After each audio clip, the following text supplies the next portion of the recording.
salaamaaleykum mbooloo fe refna meen fop oxe andoona yee den maadu réunion fe xay commencer it gidma vraiment presse fe Bouba moom calel mosu nu mbi'a te re tig paax yaam comme ni i mbarna mbi' mairie rek ka lustan gidma aussi maak faax we andoona yee den ndef saate fe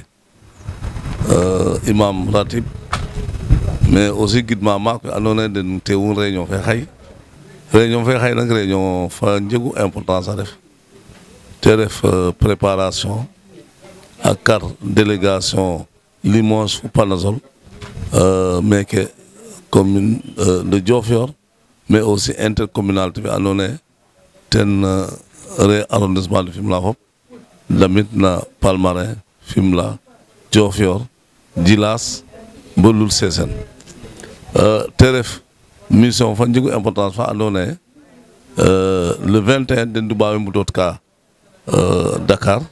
a mbe maaga donc le lundi teneng fe na gara teneng fe ke xaya numtoytanga talata fa de ngarid a mbaro ngarid meke Fimela a mbe maaga donc xana mbadid à peu près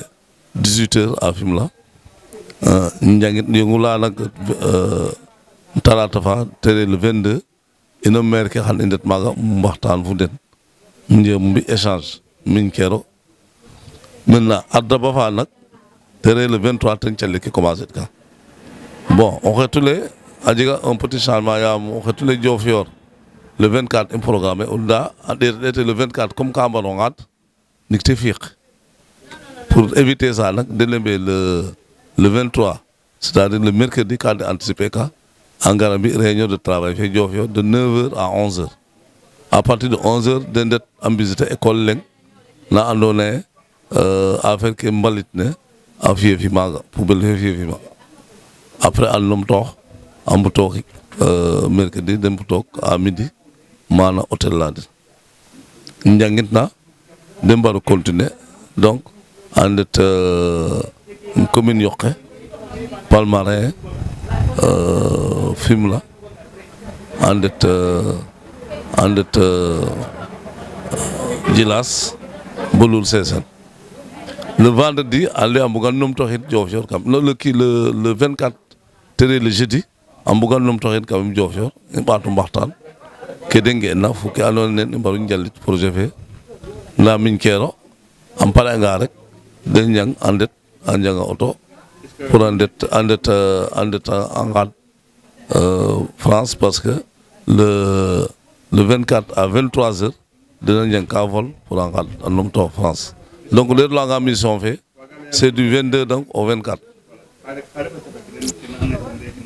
et voilà kene mbida den nak tig ci ko importance re a jeg partenariat jumelage ane den mbiu entre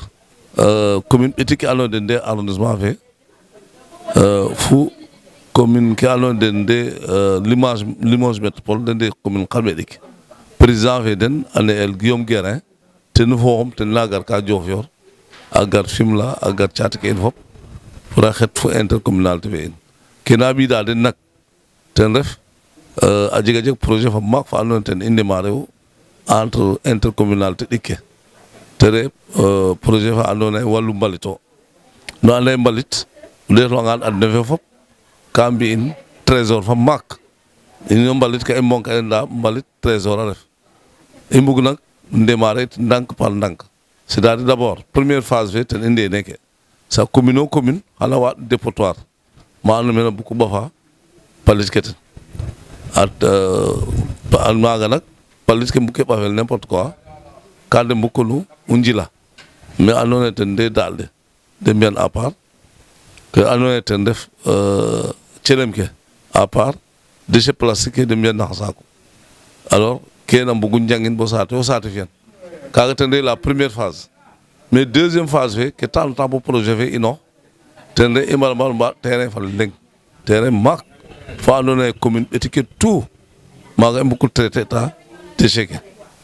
yaam déchet refee re'u ret refee mbalit nu ngar rek njuran comme ne mbëbës a fi'ina xa'aa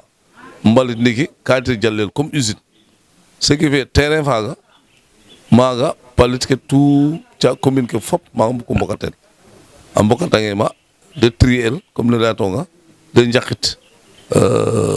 dale a njakit celem ke a njakit plastique ke celem ke xana njiko ken usine ke plastique fe aussi xana njiko ken usine dale xana fiel engrais ce qui fait calika tiaga fop xana bida kom 5 communes ke bo xal imbagu ndabla wini anal mu ko njalla déchet faga de nam ko njalla centre faga donc les lo ngal xana créer emploi moy yam déjà mais andone men terrain fere ka xan wina njallel ma embaucher ma mais en plus palit ke kam kundamasel abisel bo centre faga ke buko na bisan chat de lo nga commune ke commune etikande commune xana wa donc moyen de transport wala projet fe xana fi moyen de transport ka andone te mbuk bis njila palit ke kam pinke kam chat ke te bisel maga donc wina bukina jufna moyen kaga ndax arfa nga asaret même chose tere motocyclette xan wina njangel ten te auto njiga nga itam même chose donc tere ka andone wina bukina jufna moyen de locomotion ka fop